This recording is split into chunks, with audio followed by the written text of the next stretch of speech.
Assalamualaikum warahmatullahi wabarakatuh.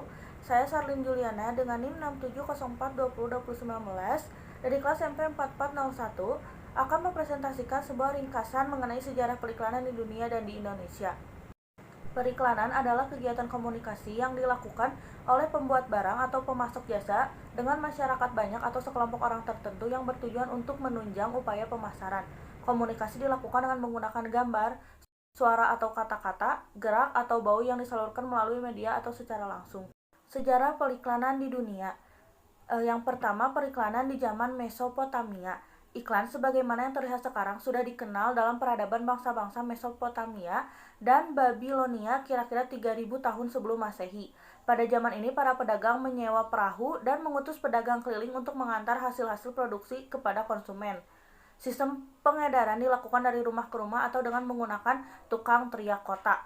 Iklan awalnya di sini menggunakan bentuk pesan berantai, disebut juga dengan word of mouth. Hal ini dilakukan untuk membantu kelancaran jual beli di dalam masyarakat yang masih belum mengenal huruf. Kemudian yang kedua yaitu periklanan di zaman Yunani dan Romawi.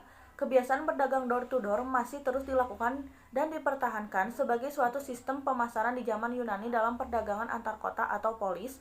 Kebiasaan itu juga terdapat di masyarakat Romawi. Periklanan di zaman Romawi nampaknya lebih maju selangkah dari cara-cara yang dilakukan sebelumnya. Selain karena penyebaran informasi secara sepihak melalui pahatan pada dinding kota atau relief, maka terjadilah sistem pertukaran informasi secara cepat antara produsen dan konsumen. Keistimewaan sistem perdagangan di zaman Romawi nampak karena mereka mulai mengarahkan pesan dan produk pada segmen pasar secara jelas karena segmen itu telah direncanakan terlebih dahulu, di mana pengantaran barang dilakukan setelah konsumen dipersuasi dengan informasi tentang barang-barang tersebut. Pada zaman Romawi ini dipergunakan tanda, simbol, atau papan nama juga mulai banyak dipasang di toko-toko. Bukti ini bisa dilihat dari stempel batu milik T. Pindaivertus yang isinya menjajakan obat paling mujarab dan tidak terkalahkan dengan merek Chloron yang ditemukan di Inggris.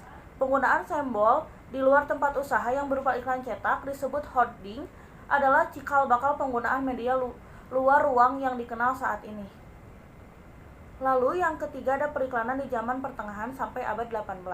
Menurut Bowie, tahun 1986 peralihan pesan-pesan iklan dari relief kota Pompei ke atas kertas untuk pertama kalinya dilakukan di Cina di saat kertas ditemukan. Selanjutnya dikembangkan dengan penemuan mesin cetak yang pertama kali oleh Gutenberg di Mainz, Jerman pada tahun 1455. Dimulailah penyebaran pesan iklan melalui media cetak.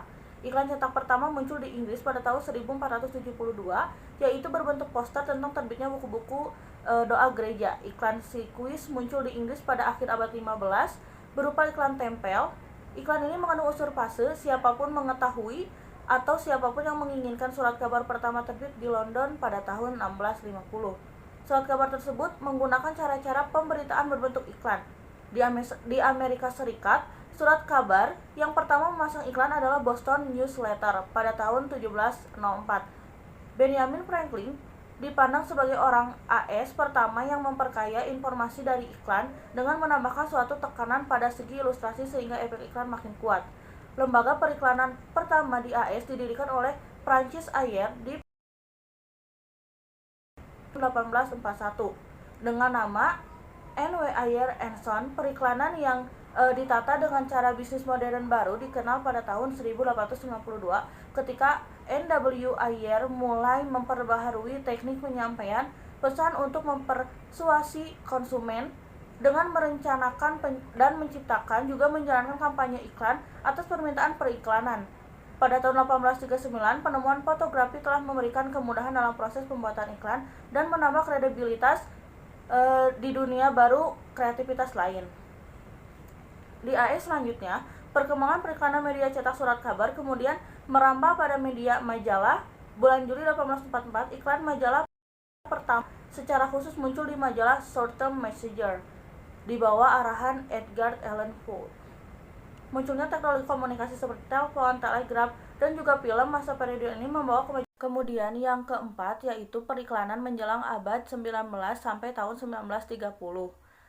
Menjelang akhir abad 18 atau di awal tahun ke-19, dunia umumnya mengalami Pertambahan penduduk, khususnya pertambahan kemampuan membaca dan menulis, terutama terjadi di AS dan Eropa.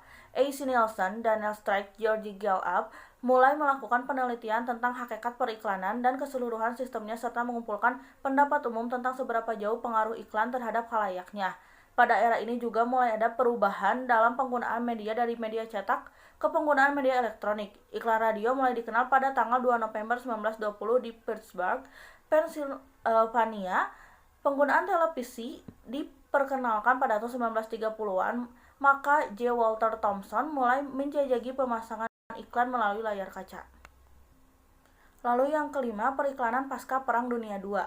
Menurut Bove, perkembangan periklanan sesudah Perang Dunia II sampai sekarang paling tidak terdiri dari 3 era. Era tersebut dipengaruhi perkembangan perekonomian dunia pada zamannya sampai penghujung abad 20. Yang pertama itu era Usian atau USP, yang kedua era the positioning, dan yang ketiga era perhatian terhadap lingkungan atau the marketing. Dan yang keenam yaitu era global interaktif. Perkembangan teknologi baru di awal abad ke-21 membawa pengaruh yang besar bagi dunia periklanan. Televisi kabel dan satelit penerima memungkinkan orang untuk menonton seluruh saluran memiliki program spesifik. Penggunaan televisi kabel menjadikan televisi berubah dari media yang memiliki jangkauan yang luas ke penggunaan jangkauan yang lebih khusus. Teknologi komputer juga memberikan pengaruh yang besar di dunia periklanan dengan menggunakan internet dalam menjangkau konsumen yang potensial. Sifat interaktif dari internet memungkinkan adanya kemajuan yang lebih. Terlampir beberapa nama tokoh yang menjadi legenda periklanan dunia selain Volney Palmer.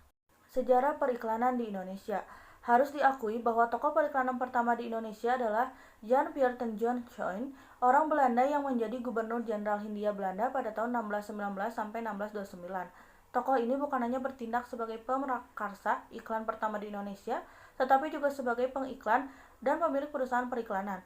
Bahkan dia pun menjadi penerbit dari Batavia's Novel, surat kabar pertama di Indonesia yang terbit pada tahun 1744, satu abad setelah J. Pichon meninggal. Iklan pertama yang diprakarsainya berupa pengumuman-pengumuman pemerintah Hindia Belanda berkaitan dengan perpindahan pejabat terasnya di beberapa wilayah. Namun dengan penerbitan surat kabar pertama yang memuat iklan itu, Jan Pieter Johnson membuktikan bahwa pada hakikatnya untuk produk-produk baru antara berita dan iklan tidak ada bedanya, atau bahwa berita pun dapat disampaikan dengan metode dan teknik periklanan. Kenyataan itu membuktikan pula bahwa iklan dan penerbit pers di Indonesia sebenarnya lahir tepat bersamaan waktunya, dan kedua saling membutuhkan atau memiliki saling ketergantungan. Pada tahun 1930-an, sudah banyak poster dan reklame yang ditempel pada gerobak sapi dan biasa digunakan untuk mengangkut barang. Pada masa itu, reklame dan papan iklan biasa dipasang pada plat logam atau seng yang biasa digunakan cukup tebal. Kemudian, 10 tahun kemudian, muncul beberapa bahan yang dapat digunakan untuk membuat papan reklame yang dapat memantulkan cahaya. Semakin majunya zaman, maka dunia periklanan juga maju dengan pesat, tentunya dengan bantuan teknologi yang juga maju dengan pesat. Berikut ini beberapa ulasan mengenai sejarah singkat periklanan di Indonesia. Ada beberapa istilah yang digunakan untuk menyebut periklanan di Indonesia. Kata yang pertama itu reklame, advertisi, dan iklan.